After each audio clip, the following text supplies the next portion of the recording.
বিসমিল্লাহির রহমানির রহিম। আসসালামু আলাইকুম। হ্যালো এভরিওয়ান, সবাই কেমন আছেন? সবাইকে আমার পেজে স্বাগতম জানাচ্ছি। তো বিশেষ করে আমাদের কসবা-আখাউড়া 4 আসনের যারা বিএনপি রাজনীতি করেন, জিয়ার সৈনিক ভাইয়েরা আছেন, আপনাদের উদ্দেশ্যে কিছু কথা বলতে চাচ্ছিলাম।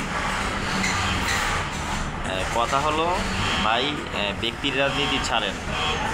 আপনারা যারা ব্যক্তির জন্য লাফালাফি করতেছেন, কাপড়ের কাপড় পরে রাস্তায় নামতেছেন, আপনাদের এগুলো তো রাজনীতি বলে না, এটাকে কখনো রাজনীতি বলবে না। তৃণমূল দেশের জনগণ, কসবা-আখাউড়ার পাবলিক, সাধারণ জনগণ এটাকে রাজনীতি বলবে না। আপনারা ব্যক্তির জন্য লাফালাফি করতেছেন, জনগণ কিন্তু বুঝে গেছে আপনারা ব্যক্তির জন্য লাফাচ্ছেন। আপনারা ক্ষমতায় আসলে আপনাদের স্বার্থ হাসিল ছাড়া জনগণের জন্য কাজ করবেন না, এটা জনগণ ভালো করেই বুঝে।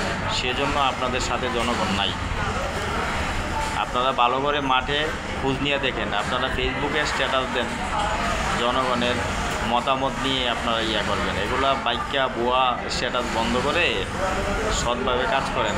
ফেসবুকে নীতিকতা দেখায় লাভ নেই, বাস্তবে থাকতে হবে। আপনারা ফেসবুকে স্ট্যাটাস দেন, অনেক নীতিকতা দেখান, অনেক নৈতিকতা দেখান, পরে আবার 2 মিনিট 5 মিনিট পরে আপনাদের ফেসবুকে পোস্ট দেখা যায় ভিন্ন ধরনের।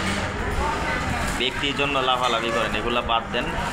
বাদ দিয়ে দলের হইয়া কাজ করেন। দলের হাইকমান্ড যেটা সিদ্ধান্ত নিছে, দলের হাইকমান্ড যাকে নমিনেশন দিয়েছে, আমরা সবাই কসবা-আখাউড়াবাসী আমরা সবাই ওনার জন্য কাজ করব। আর উনি একজন সম্মানী ব্যক্তি, বয়স সেটা কোনো বিষয় না।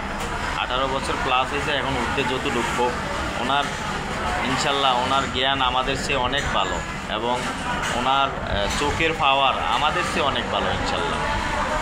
আগের যুগের মানুষের চোখের পাওয়ারও ভালো, জ্ঞানও ভালো। এখনের মানুষ 19-20 হলে চোখে দেখে না, চশমা পড়তে হয়। তারপরে আবার 19-20 হলে দাঁতের সমস্যা হয়, ভালো করে শুয়ে সুতা কাটতে পারে না। আর আগের যুগের মানুষ চশমা ছাড়া শুয়ে সুতা কাটতে পারে, বয়স 80-90 কোনো বিষয় না। ঠিক আছে, তো ওইগুলো বাদ দেন ভাই। জিয়ার রাজনীতি করলে আপনারা সঠিক বিএনপি রাজনীতিবিদ হলে ওগুলো বাদ দিয়ে এক ছাতার নিচে আসেন। সরি, একটু কথা মিস্টেক হয়ে গেছিলো। আপনারা এক ছাতার নিচে আসুন, যারা বিএনপি করতেছে তাদের সাথে হাত মিলান। আমি জানি আপনারা অনেকে পদ হারাবেন, পদের লোভে এখন আসতে যাচ্ছেন না, পরে কাপড়ের কাপড় পরে রাস্তায় নামতেছেন যেন আপনাদের পদ না হারায়, ওনাকে নিয়ে টেনে আনতে পারেন। এটা কখনো সম্ভব না ভাই। মরা গাছের ফুল ফুটে, যদি মরা গাছের শিকড় একটু হলেও জীবিত থাকে, সেটা আল্লাহর কুদরতে। ঠিক আছে, এখানে আল্লাহর কুদরত বলতে কিছুই পাবেন না, কারণ আল্লাহর কুদরত যার সাথে থাকার, আল্লাহর রহমত যার সাথে থাকার তার সাথেই থাকবে। দশ যেখানে আল্লাহ সেখানে।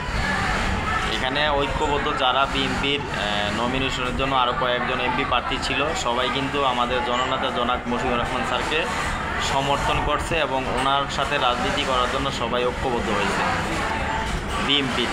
যেই কারণে ওনাদের চিন্তাভাবনা একটাই, শুধু ওনাদের না, আমাদের কসবা-আখাউড়াবাসীর চিন্তাভাবনা একটাই, আমাদের কসবা-আখাউড়া যে আসনটা এটা যেন বিএনপির হাতে থাকে, যেন কোনো মাদক চোরাকারবারির গডফাদারের হাতে না যায়, সেইভাবেই সেই চিন্তা ভাবনা নিয়েই কিন্তু সবাই ঐক্যবদ্ধ হয়েছে। তো আমার মনে হয় ভালো হবে। আপনাদেরকে সুপরামর্শ দিলাম। আমিও বিএনপি করি, আপনারাও বিএনপি করেন। আমি কোনো বিএনপির নেতা বা বড় কেউ না, আমি একজন সাধারণ কর্মী বলতে কারোর পিছনে চামচামি করি না, এমনি দলকে ভালোবাসি, জিয়া রহমানের রাজনীতি করি। কারো কাছে পদের জন্য হাত পাতি না, পদের জন্য কারোর সাথে তেল মারি না। আমি বিএনপি করি, আলহামদুলিল্লাহ, শুকরিয়া। কোনো পদ লাগবে না। যার রাজনীতি ভালো দেখি তাকেই সাপোর্ট করব, যাদের রাজনীতি কেরিয়ার খারাপ দেখবো তাদের সাপোর্ট করব না। এটা আমার স্বভাব। হোক সে বিএনপি, হোক সে আওয়ামী লীগ, নীতি থাকবে আমি তাদের সাথে আছি, নীতি নাই আমি তার সাথে নাই। তো ভালো থাকবেন বন্ধুরা। আজকের ভিডিওটা এখানেই শেষ। আসসালামু আলাইকুম ওয়া রাহমাতুল্লাহ।